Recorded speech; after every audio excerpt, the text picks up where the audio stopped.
नमस्कार साथियों, सभी को नमस्कार। इकोनॉमिक्स की इस महत्वपूर्ण क्लास में सभी का स्वागत है।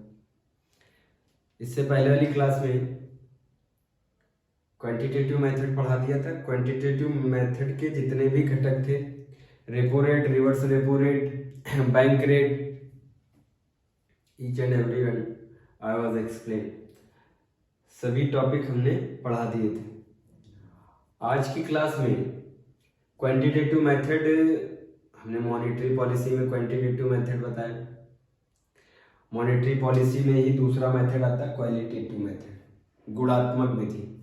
गुणात्मक विधि के द्वारा महंगाई, मुद्रास्फीति और मुद्रा संकुचन पे कैसे नियंत्रण किया जाता है। This is the today's topic. आज का ये महत्वपूर्ण टॉपिक है। कौन सा? Qualitative method. ये इकोनॉमिक्स का लेक्चर तो होगा 24 होगा, 24th लेक्चर है।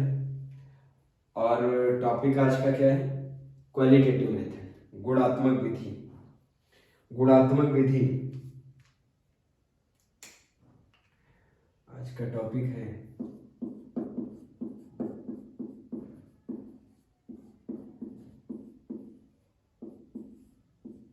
गुणात्मक विधि। गुणात्मक विधि के द्वारा महंगाई पे कैसे नियंत्रण किया जाता है। गुणात्मक विधि में हमने बताया था साख का नियंत्रित वितरण। एक्सप्लेन नहीं किया था, लेकिन हमने लिखवाया जरूर था। साख का नियंत्रित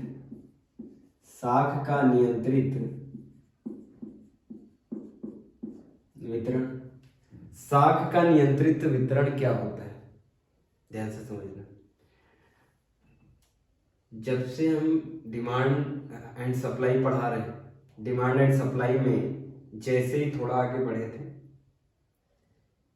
परिभाषा के आगे जैसे ही थोड़ा आगे बढ़े थे, हमने कहा था मेजर फोकस ये रखना है कि महंगाई पे कैसे कंट्रोल किया जाएगा।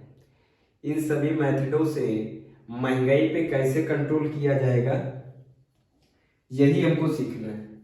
फिर हमने कहा महंगाई पे कंट्रोल किया जाएगा मॉनेटरी पॉलिसी से, फिस्कल पॉलिसी से। मॉनेटरी पॉलिसी में आता है क्वांटिटेटिव मेथड, मॉनेटरी पॉलिसी में ही आता क्वालिटेटिव मेथड। क्वांटिटेटिव मेथड हमने सब बताया था, RR, triple R, BR, CRR, SLR, MSF rate, सब कुछ बताया था। वो कंप्लीट हो गया क्वांटिटेटिव मेथड। अभी क्वालिटेटिव मेथड, गुणात्मक विधि। गुणात्मक विधि में सबसे पहले साख का नियंत्रित वितरण। साख का नियंत्रित वितरण, ध्यान से समझना क्या होता है। मान लो जैसे बैंक में मैंने 100 रुपए जमा किए, बैंक में मैंने 100 रुपए जमा किए और तीसरा व्यक्ति आ गया लोन मांगने। ना समझ में आए तो देखो ग्राफ के माध्यम से।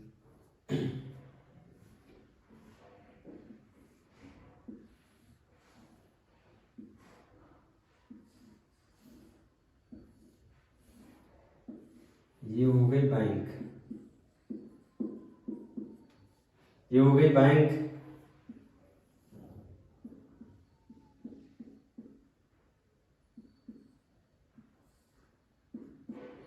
ये हो गए हम। कौन? नाम लिख देते हैं, करण मिश्रा। हमने 100 रुपए 100 रुपीज क्या किए, बैंक में जमा किए। 100 रुपए हमने बैंक में जमा किए, 100 रुपए हमने बैंक में जमा किए। 10 रुपए बैंक से निकाल लिए। 10 रुपए निकाला, 100 रुपए जमा किया, 10 रुपए निकाला, तो बैंक में मेरा कितना बचा? बैंक में मेरे कितने रुपए बचे? 90 रुपए बचे। मेरे 90 रुपए बचे बैंक में। अब बैंक इस पैसे को रख के क्या करेगा भाई? बैंक इस पैसे को 90 रुपए को रख के क्या करेगा? मान लो हम 10-20 दिन नहीं निकालने गए, 1 महीना, 1 साल, 2 साल, 90 रुपए की जरूरत नहीं पड़ी तो बैंक में पड़े, निकालने नहीं गए, तो ये 90 रुपए अपने बैंक में रख के क्या करेगा भाई? कोई बढ़ोतरी तो होगी नहीं, पैसा रखने से तो बढ़ता नहीं, चलने से बढ़ता है। तो ये क्या करेगा? कोई थर्ड पर्सन आ गया, मान लो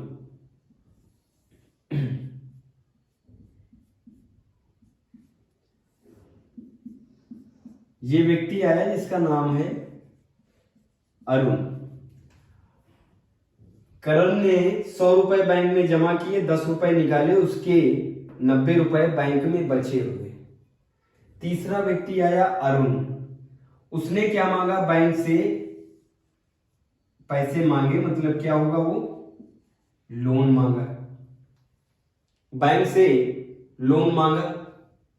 अब ध्यान से सुनना, अगर इन्फ्लेशन है, अगर स्थिति इन्फ्लेशन की है, अगर स्थिति मुद्रास्फीति की है, अगर स्थिति इन्फ्लेशन की है, समझना ध्यान से, अगर स्थिति इन्फ्लेशन की है तो बैंक इसको मेरे 90 रुपए नहीं देगा। मान लो इसने मांगा 90 रुपए,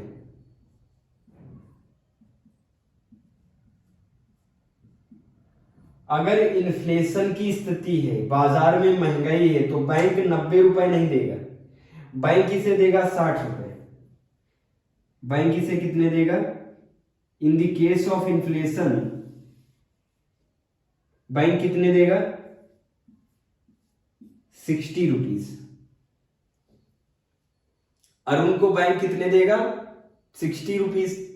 इन्फ्लेशन की स्थिति में, अगर मंदी की स्थिति है, अगर मंदी है, स्थिति कैसी है? बाजार में मंदी है, बाजार सस्ती है, ये बैंक से पैसे मांगने आया, बैंक के पास 90 रुपए पड़े हैं, बैंक के पास 90 रुपए हैं, तो बैंक 90 के 90 इसको दे देगा, रखने से कोई फायदा नहीं। मेरे 90 के 90 रुपए किसको दे देगा? अरुण को। 60 रुपए की स्थिति में, इन्फ्लेशन की स्थिति में, अगर महंगाई होगी तो 60 रुपए, अगर मंदी होगी तो 90 रुपए। अच्छा, फिर इन्फ्लेशन की स्थिति में 60 रुपए क्यों? हमने पहले ही बताया, जितना बाजार में कम पैसा जाएगा, जितना बाजार में कम पैसा जाएगा, उतनी ही लोगों के पास पैसे की कमी होगी। जब लोगों के पास पैसे की कमी होगी तो चीजों की ज्यादा डिमांड नहीं करेंगे, जब ज्यादा डिमांड नहीं करेंगे चीजों की, तो चीजों की औकात, value of goods and services will be decrease, value of goods will be decrease, वस्तुओं की औकात कम पड़ जाएगी। जब वस्तुओं की औकात कम पड़ जाएगी तो वस्तुओं के प्राइस भी धीमे धीमे नीचे आने लगेंगे, तो फिर मुद्रास्फीति में नियंत्रण आएगा। अगर चीजें सस्ती हैं तो बाजार में ज्यादा पैसा जाना चाहिए, वही तो बात है। देखो, इन्फ्लेशन की स्थिति में बैंक ज्यादा रुपए देगी, सॉरी, इन्फ्लेशन की स्थिति में बैंक कम पैसा देगी, कम पैसा देगी तो बाजार में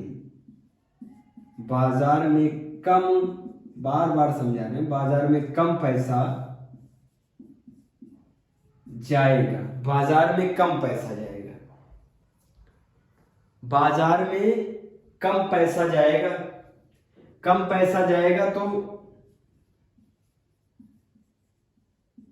कीमतों में कमी, कीमतों में price will be decrease, price will be decrease. जब प्राइस डिक्रीज होगा तो मुद्रास्फीति में नियंत्रण होगा, इन्फ्लेशन में इन्फ्लेशन में नियंत्रण हो जाएगा। अगर बात करें मंदी की, मंदी में क्या होना चाहिए, हमने क्या बताया स्टार्टिंग से कि अगर स्थिति मंदी की है, बाजार में चीजें बहुत सस्ती बिक रही हैं, तो बाजार में ज्यादा पैसा जाना चाहिए। बाजार में ज्यादा पैसा कैसे जाएगा, ये बैंक, स्टेट बैंक वाले देने जाएंगे बाजार में ज्यादा पैसा, लोगों को पैसा ज्यादा देंगे, लोगों को कम इंटरेस्ट पे प्रलोभित करेंगे।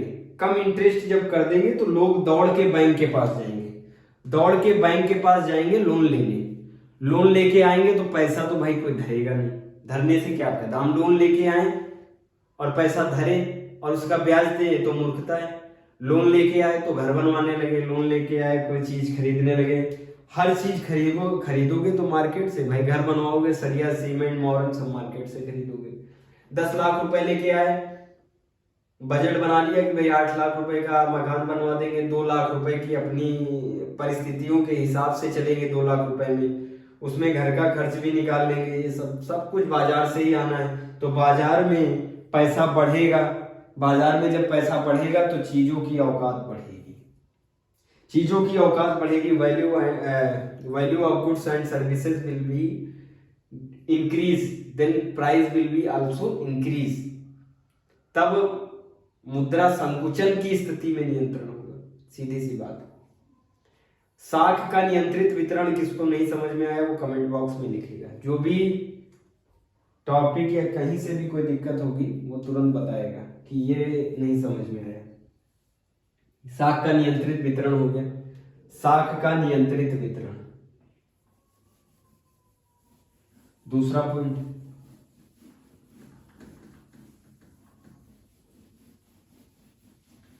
दूसरा देख लेते हैं यहीं पे, क्वालिटेटिव मेथड में दूसरा पॉइंट बताया था, मार्जिन में परिवर्तन, चेंज इन मार्जिन।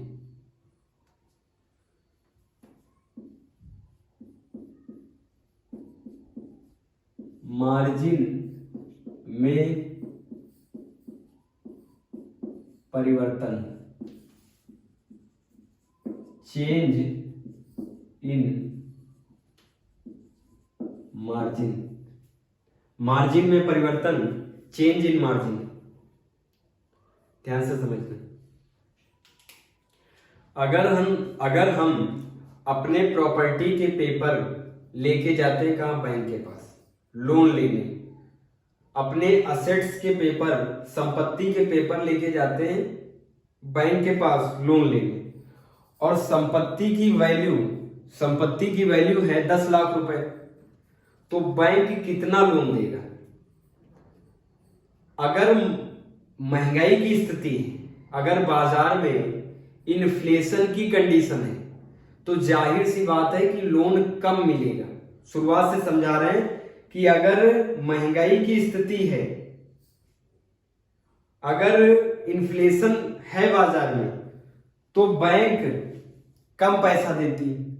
अच्छा, जितना भी क्वालिटेटिव मेथड है, ये जो क्वालिटेटिव मेथड है, ये आरबीआई के निगरानी में होता है, आरबीआई के निगरानी में होता है क्वालिटेटिव मेथड। अब जैसे हमने पहले बताया साख का नियंत्रित वितरण, ये भी आरबीआई के निगरानी में होगा। दूसरा हम बता रहे कौन सा, मार्जिन में परिवर्तन, चेंज इन मार्जिन, ये भी आरबीआई के निगरानी में होगा। देखो ये बैंक है, ये हो गई स्टेट बैंक, एसबीआई। हमें लोन चाहिए, सपोज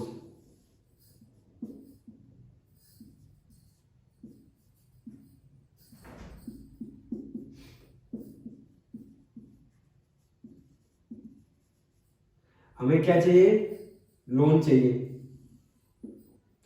जब हम बैंक के पास लोन लेने जाएंगे तो घर के प्रॉपर्टी के, खेत के पेपर मांगते हैं, संपत्ति के पेपर, संपत्ति के पेपर मतलब क्या, रजिस्ट्री,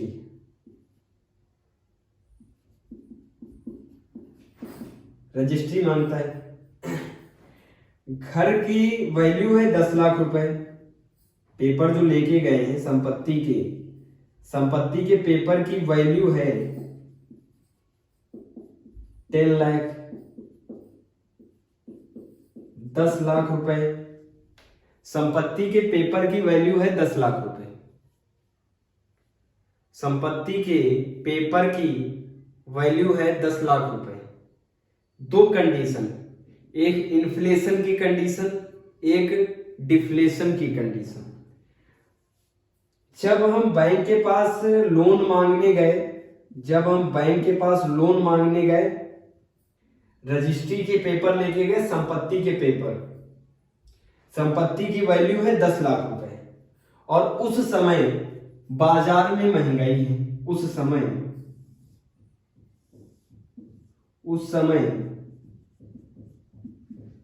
बाजार में इन्फ्लेशन है, महंगाई है। जिस समय हम बैंक से लोन मांगने गए उस समय बाजार में महंगाई है, इन्फ्लेशन है। तो 10 लाख रुपए की संपत्ति के बदले, 10 लाख रुपए की संपत्ति के पेपर के बदले बैंक हमें 6 लाख रुपए देगा। 6 लाख रुपए देगा। 4 लाख की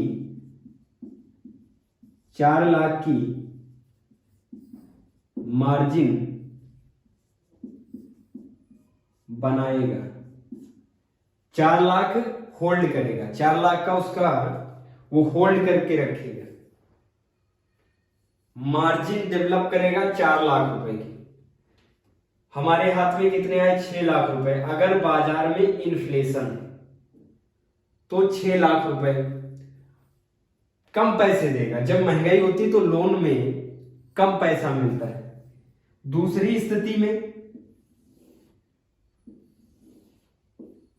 इधर इन्फ्लेशन था तो मिले 6 लाख रुपए, इधर मंदी है, सस्ती है बाजार, तो रुपए मिलेंगे कितने, 7 लाख।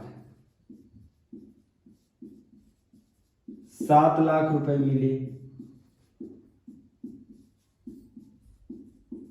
जिसमें 3 लाख की बैंक ने मार्जिन बनाई। 3 लाख रुपए की बैंक ने मार्जिन बनाई। फिर वही स्थिति, जब महंगाई है तो कम पैसा देगा। भाई स्टार्टिंग से बताते आ रहे हैं, देखो आरबीआई की निगरानी में, आरबीआई ही कहता है ये सब करने के लिए। अगर स्थिति महंगाई की है तो मार्केट में कम पैसा जाएगा, लोगों को कम पैसा देना है। ज्यादा पैसा अगर मिल गया तो वो चीजों की डिमांड ज्यादा करेंगे, चीजों की औकात बढ़ जाएगी, value of goods and services will be increase, then price will be also increase.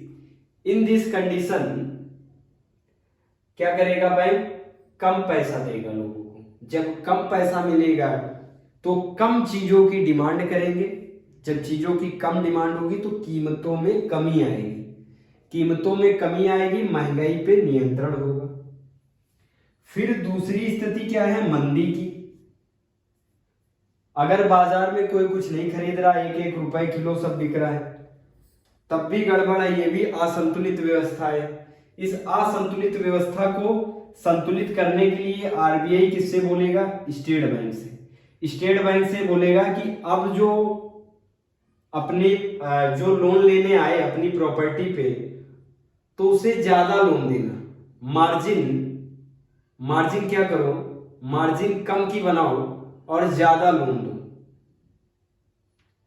In the case of deflation अगर कोई जाएगा तो कितने मिलेंगे, 7 लाख रुपए,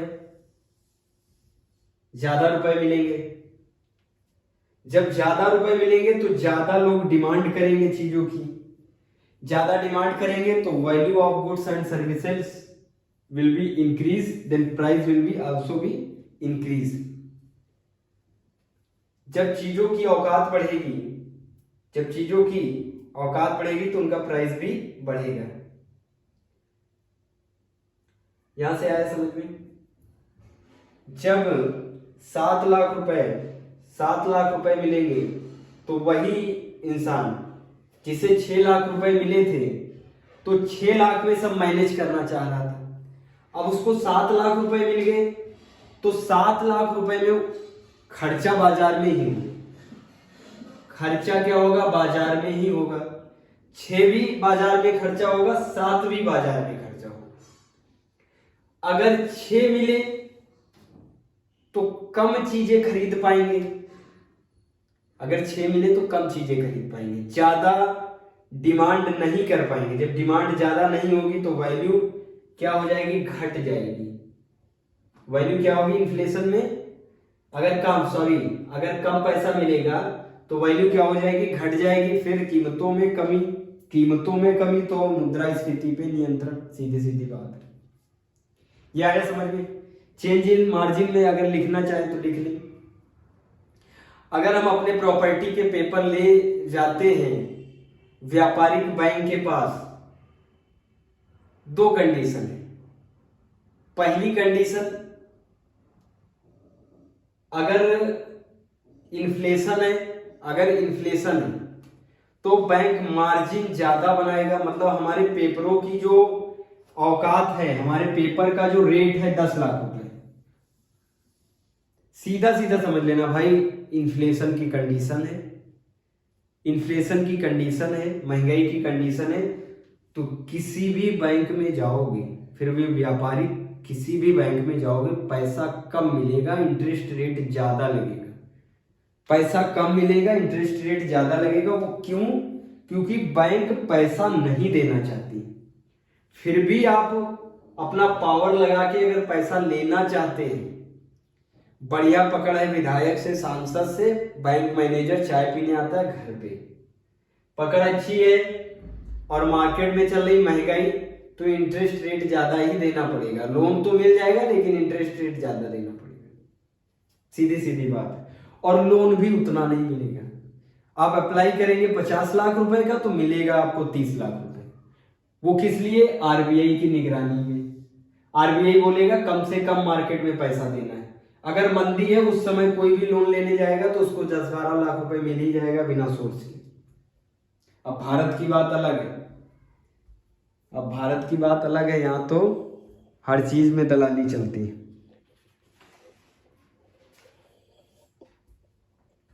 क्वालिटेटिव मेथड, मार्जिन में परिवर्तन आया समझ में? मार्जिन में परिवर्तन के बाद उपभोक्ता साख नियंत्रण, उपभोक्ता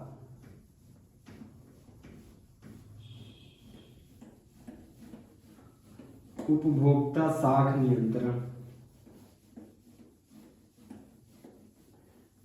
एकदम डिटेल में पढ़ा रहे, इससे ज्यादा पढ़ने की जरूरत नहीं। अगर इच्छा है तो आप पढ़ सकते हैं, रमेश सिंह की बुक अच्छी है, रमेश सिंह की बुक से पढ़ सकते हैं। उपभोक्ता साख नियंत्रण,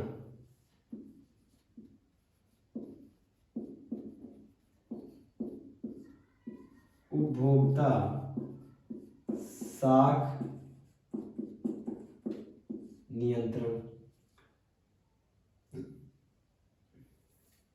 उपभोक्ता साख नियंत्रण में समझना ध्यान से, उपभोक्ता साख नियंत्रण में समझना,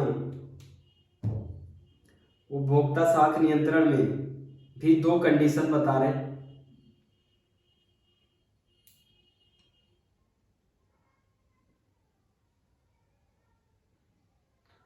उपभोक्ता साख नियंत्रण में 2 कंडीशन।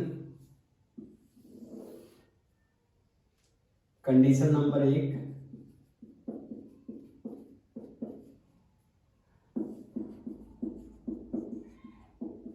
Condition number 2। एग्जाम्पल, ध्यान से समझना। मान लो कंडीशन नंबर 1, पहली कंडीशन नंबर 1, हम कोई बाइक खरीदना चाहते हैं, हम कोई बाइक खरीदना चाहते हैं, किस्तों पे, फाइनेंस पे बाइक खरीदना चाहते हैं, फाइनेंस पे। देख लो, कोई वस्तु, जैसे मान लिया बाइक, पैसे ज्यादा नहीं, फाइनेंस कराना है। समझ में आ रहा? सेम कंडीशन इधर भी, बाइक खरीदेंगे, फाइनेंस कराना है, दोनों में। मेरे पास पैसे 50,000 रुपए, इस समय तो बाइक्स बहुत महंगी। मेरे पास पैसे 50,000 रुपए और बाइक है 1,00,000 रुपए की। मेरे पास पैसे 50,000 रुपए, बाइक है 1,00,000 रुपए की। मैंने डाउन पेमेंट, समझते हो ना, डाउन पेमेंट, मेरे पास पैसे 50,000 रुपए, मैंने 50,000 रुपए क्या कर दिया, डाउन पेमेंट कर दिया। मैंने 50,000 रुपए डाउन पेमेंट कर दिया। अभी किस्तें कितने पे लगेगी, किस्त कितने पे, फाइनेंस कितने पे होगा? 50,000 रुपए अभी बाकी है भाई, 50,000 रुपए पेमेंट कर दिया, 50,000 रुपए अभी बाकी है। फिर क्या होगा देखना, दो कंडीशन है। अगर इन्फ्लेशन है, इस वाले में इन्फ्लेशन वाली हो, कंडीशन 1 इन्फ्लेशन, महंगाई, कंडीशन 2 डिफ्लेशन।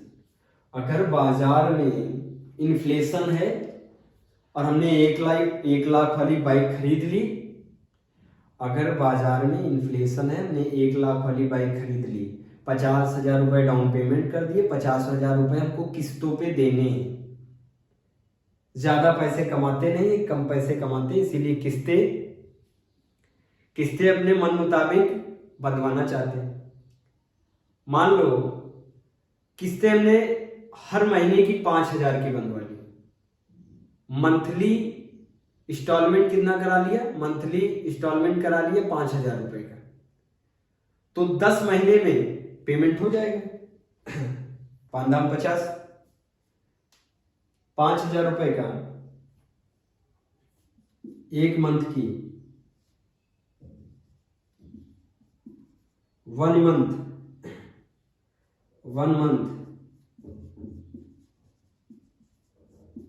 इंस्टॉलमेंट, इन्फ्लेशन की कंडीशन में हमने उससे बोला, मैंने उससे क्या बोला कि भाई हमारे पास पैसे नहीं है, हमको 1,500 रुपए इंस्टॉलमेंट देने, हमको 1,500 रुपए इंस्टॉलमेंट देने, हमें ना 1,500 मान लो भाई, हमें 2,500 रुपए इंस्टॉलमेंट देने। ये मैंने कहा किससे, जहां खरीदने गए, 2,500 रुपए इंस्टॉलमेंट देना है।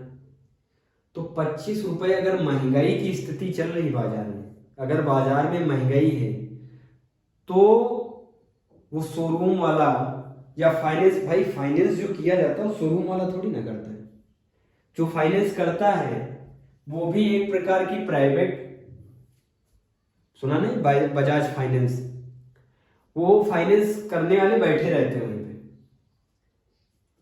तो फाइनेंस करने वाला अगर महंगाई की स्थिति है, अगर कंडीशन है महंगाई की, तो फिर मेरी नहीं चलेगी, तो फिर किस्तों पे, इंस्टॉलमेंट पे मेरी नहीं चलेगी। हम चाहते हैं कि 2,500 रुपए हर महीने दे दे, 10,000 रुपए की कमाई है, 25,000 रुपए हर महीने दे दे, है ना, और 25 के हिसाब से 30 महीनों में समाप्त हो जाएगा कार्यक्रम। 2,500 रुपए हर महीने देना चाहते हैं, लेकिन अगर महंगाई है तो 25 रुपए वाली किस्त नहीं बनेगी, क्योंकि महंगाई की स्थिति में लोगों से पैसा खींचना है, लोगों को ज्यादा पैसा देना नहीं है, लोगों से पैसा खींचना है, कम समय में ज्यादा पैसा खींचना है, कम समय में ज्यादा पैसा खींचना है। तो हमें कहेगा सबसे छोटी इंस्टॉलमेंट है, सबसे छोटी, इससे नीचे नहीं दे सकते, सबसे छोटी इंस्टॉलमेंट है 5,000 की। सबसे छोटी इंस्टॉलमेंट है 5,000 रुपए की और आपको देना है 10 महीने में। टाइम कितना है? 10 मंथ। क्लियर हो? अब इसमें क्या हो गए, इसमें दो चीजें हो गई। एक तो हमसे ज्यादा पैसा ले रहे हैं कम समय में, देखो ना भाई, ज्यादा पैसे, हर महीने 5,000 रुपए और समय 10 महीने का।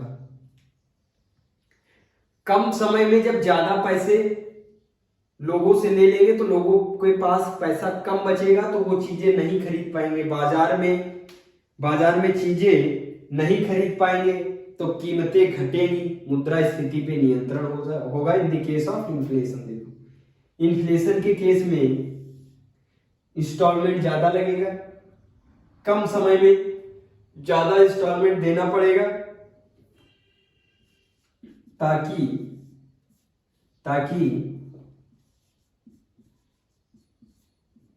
बाजार में बोले तो लोगों के पास, ताकि बाजार में लोगों के पास पैसा कम बचे, ताकि चीजों की ज्यादा डिमांड ना कर सके, ताकि चीजों की ज्यादा डिमांड ना कर सके, ताकि चीजों की ज्यादा डिमांड ना कर सके। चीजों की ज्यादा डिमांड नहीं करेंगे तो कीमतों में कमी आएगी, मुद्रास्फीति पे नियंत्रण होगा। सीधी सीधी बात, वही वाली बात है भाई जो इतनी देर से समझा रहे हैं। अब देखो, in the case of deflation, मंदी का समय चल रहा है बाजार में चल रही मंदी। हमने बाइक खरीदी 1,00,000 रुपए की, डाउन पेमेंट फिर से, डाउन पेमेंट कितना किया? 50,000। डाउन पेमेंट 50,000 किया। हमने से कहा भाई सबसे लोवेस्ट किस्त बांध दो, सबसे लोवेस्ट किस्त बांध दो जिसमें हमें भी ना परेशानी हो देने में। उसने कहा ठीक है भाई साहब, इस समय तो बाजार में मंदी चल रही है, तो आपको किस्त पड़ जाएगी 2,500 की, 2,500 पर मंथ। इस हिसाब से टाइम कितना लगेगा? 30 मंथ। यहां पे क्या कर रहे हैं समझ में आ रहा है? पैसे लोगों से कम ले रहे हैं, ज्यादा समय दे रहे हैं, ताकि लोगों के पास पैसा बना रहे, ताकि वो बाजार में चीजें खरीदते रहे। यहां पे ऐसी स्थिति कर दी है कि पैसा ही नहीं बचा, आलू प्याज कुछ खरीद ही नहीं पाएंगे, कपड़े, आलू प्याज, खाने वाली चीज, पहनने वाली चीज कुछ खरीद ही नहीं पाएंगे। अगर एक बाइक खरीद ली तो 10 महीने तक सिर्फ उसकी किस्तें ही भरते रहेंगे, डिमांड कर ही नहीं पाएंगे। ऑटोमेटिक क्या आने लगे? मुद्रास्फीति पे नियंत्रण होता चला जाएगा। अगर मंदी की कंडीशन है तो फिर क्या करेंगे? लोगों के पास ज्यादा पैसा छोड़ेंगे, ताकि लोगों के पास पैसा बना रहे और चीजों की वो डिमांड करें। लोग चीजों की डिमांड करें, ताकि डिमांड से वैल्यू ऑफ गुड्स बढ़े और तब प्राइस भी बढ़ेगा। बस यही है इसमें उपभोक्ता साख नियंत्रण।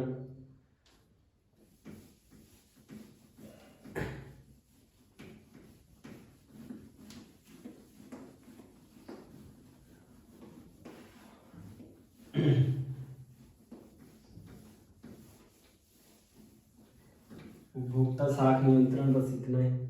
लिख लेना अपने मन से, डिटेल में लिखवाने की जरूरत नहीं, समझा दिया इतना बहुत। क्वालिटेटिव मेथड में उपभोक्ता साख नियंत्रण के बाद हमने बताया था नैतिक दबाव। नैतिक दबाव में क्या होगा भाई, नैतिक दबाव होता है, नैतिक मतलब स्वाभिमान के थ्रू, स्वाभिमानिक तौर पे। इसमें आरबीआई सभी व्यापारिक बैंकों को मीटिंग के लिए बुलावा देती है, बुलाती है सादर सम्मान के साथ सभी व्यापारिक बैंकों को। व्यापारिक बैंक आप भी जानते हैं, आरबीआई छोड़ दो, आरबीआई छोड़ दो, state bank, Indian overseas bank, bank of Baroda, बहुत सारी बैंक है, इलाहाबाद बैंक, बहुत सारी बैंक है, कैनारा बैंक, यूको बैंक, बहुत सारी बैंक, ये सभी क्या है, ये सभी क्या है, ये सभी कॉमर्शियल बैंक है। ध्यान से सुनना, नैतिक दबाव क्वालिटेटिव मेथड में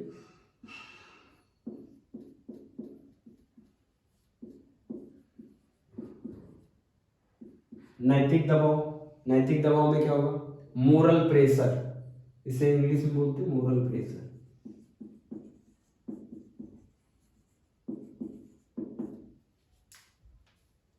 आराम से कह के अपनी बात, आराम से सम्मान के साथ इज्जत से कहेंगे, किससे, आरबीआई कहेगी व्यापारिक बैंकों से इज्जत के साथ कि हम जो गाइडलाइन बना रहे हैं ये इसके हिसाब से चलो, इसके हिसाब से चलो। देख लो अभी सब समझ में आएगा यार, इसलिए जब दो प्रत्यक्ष कार्रवाई और नैतिक दबाव सुनेंगे तब समझ में आएगा कैसे आरबीआई कंट्रोल करती है कॉमर्शियल बैंक को। इसमें आरबीआई सभी व्यापारिक बैंकों को मीटिंग के लिए बुलाती है और बताती है, सभी बैंकों को बुलाती है और उन्हें आराम से,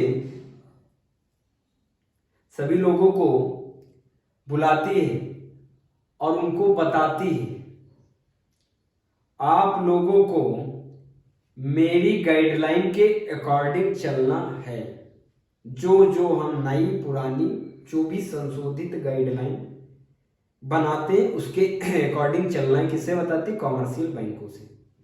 मतलब अगर इन्फ्लेशन की कंडीशन है, अगर इन्फ्लेशन की कंडीशन है तो सुन लो सभी कॉमर्शियल बैंक, आपको लोगों को इंटरेस्ट रेट ज्यादा लगाना है ताकि लोग आपके पास कम आए पैसा देने और पैसे कम देने, व्यापारिक बैंकों को ये बताती है ताकि लोन ज्यादा ना मांगने आए और मुद्रास्फीति पे नियंत्रण लिखा देते हैं।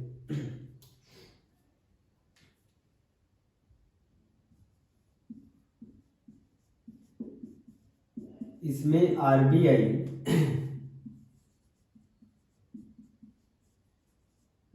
व्यापारिक बैंकों को, इसमें आरबीआई व्यापारिक बैंकों को मीटिंग के लिए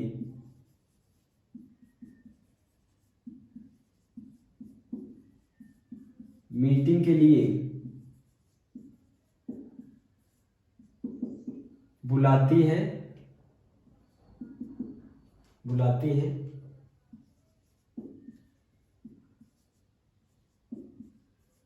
और बताती है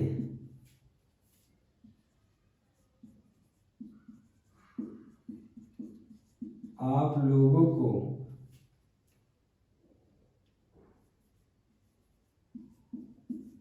मेरी गाइडलाइन के अकॉर्डिंग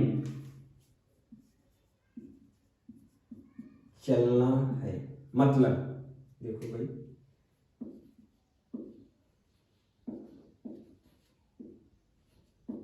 इसका मतलब क्या होगा,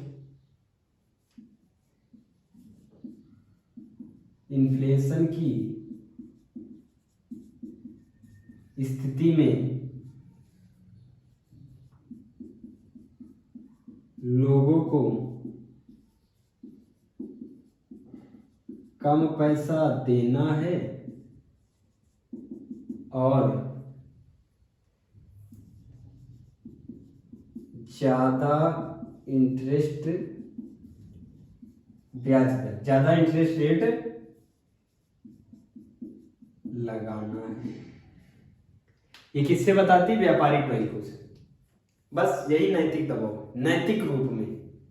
भाई नैतिक रूप में देखो क्या बोल रहे हैं आप लोग। अगर गुस्सा होता तो क्या कहता, तुम लोग, आप लोग मेरी गाइडलाइन के अकॉर्डिंग चले, नहीं तो सब गड़बड़ हो जाएगा, मार्केट में सब मिट्टी पलीद हो जाएगा। इसलिए क्योंकि महंगाई में अगर आप और ज्यादा पैसा देने लगे कम इंटरेस्ट रेट पे, तो और लोग पैसा ले लेके आएंगे, लेके आएंगे, ज्यादा से ज्यादा पैसा लेके आएंगे और खूब बाजार में चीजें खरीदेंगे।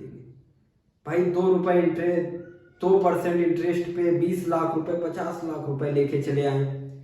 अभी जिस मार्केट से वो बंदा निकलेगा जिसकी जेब में 50 लाख रुपए है, वो मार्केट में जो भी देखेगा सब खरीद लेगा। मार्केट में देखेगा, हाँ भाई जलेबी 10 किलो दे दो, पेड़ा 2 किलो दे दो, साइकिल को देख ली, हाँ लाओ साइकिल भी लाओ, मोटरसाइकिल देख ली, मोटरसाइकिल भी फाइनेंस, फाइनेंस नहीं नगद खरीद ली। आगे बढ़ा, देखा सरिया सीमेंट, अब वो सब खरीद लेगा, दूसरे दिन से घर बनने लगेगा, सब कुछ होने लगेगा। इस स्थिति में चीजें महंगी होती चली जाएंगी। जिस मिठाई वाले से 10 किलो जलेबी कोई खरीद ले, एक साथ 10 किलो जलेबी, दूसरा आए कहते 15 किलो जलेबी चाहिए, तीसरा आए कहते 5 किलो चाहिए, चौथा आए कहते 20 किलो, वो कहेगा भाई वाट लग गई। मार्केट में तो इतना तगड़ा भाई चल रहा है डिमांड, तो जलेबी की रेट क्या कर दो, बढ़ा दो, रेट बढ़ते चले जाएंगे। अब इसमें जिसके पास पैसा है उसको दिक्कत नहीं होगी, जो लोन लेके आया उसको क्या दिक्कत है भाई, उसके पास तो पैसा भरा है। लेकिन सब तो लोन नहीं लेके आए, सब तो लोन नहीं लेके आए। 100 में से 10 लोग लोन लाए हैं, 90 लोग तो लोन लाए नहीं। अब 10 लोगों की वजह से इतना रेट बढ़ जाएगा कि 90 लोग कुछ खरीद ही नहीं पाएंगे, 90 लोग कुछ नहीं खरीद पाएंगे। भाई जलेबी पे, समोसे पे, सरिया सीमेंट और हर चीज पे रेट हाई हो गए। किस लिए? क्योंकि जिनके पास पैसा था उन्होंने ज्यादा डिमांड कर दी। जब ज्यादा चीजें बिकने लगेंगी तो स्वाभाविक सी बात है चीजें क्या हो जाएंगी, महंगी हो जाएंगी। आ रहा समझ में? फिर लिख लो प्रत्यक्ष कार्रवाई last, direct action, direct action, प्रत्यक्ष कार्रवाई।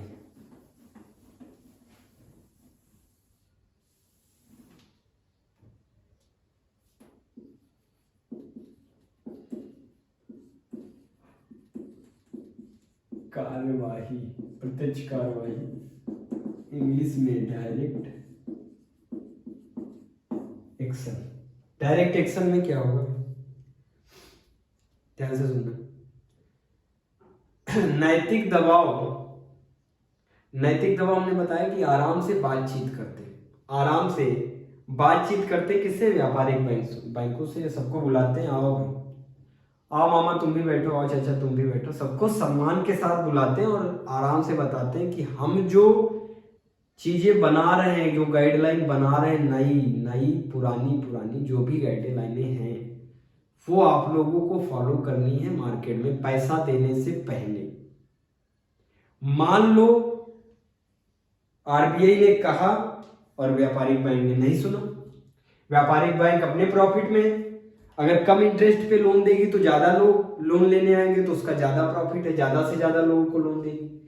अगर ये स्थिति आती है कि कोई बैंक आरबीआई की नहीं सुन रहा है या फ्रॉड कर रहा है, नीचे से बोल रहा हाँ हाँ हाँ भाई साहब आपकी मान रहे हैं, हाँ भाई हाँ पिताजी आपकी मान रहे हैं, भाई आरबीआई क्या है, बैंकों का पिता है, ऊपर तो कह रहा है हाँ पिताजी मान रहे हैं, लेकिन नीचे से चोरी कर रहा है, नीचे से लोगों को ज्यादा से ज्यादा पैसा दे रहा है।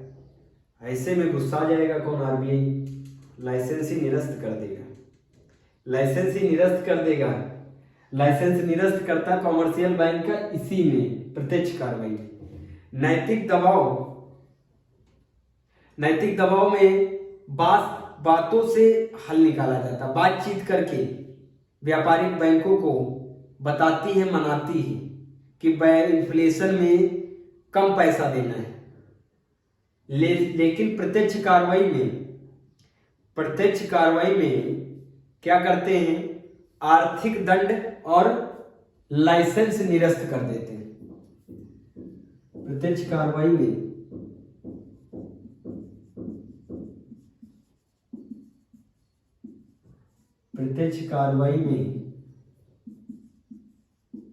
आरबीआई व्यापारिक बैंकों का व्यापारिक बैंकों पे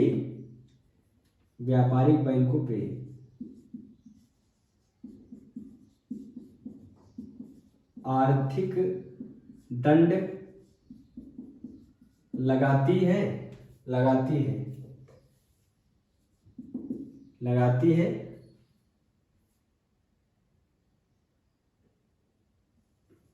और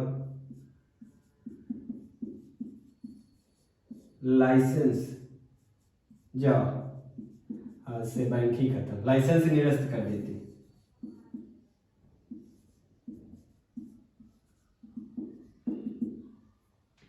आया यहाँ तक समझ में?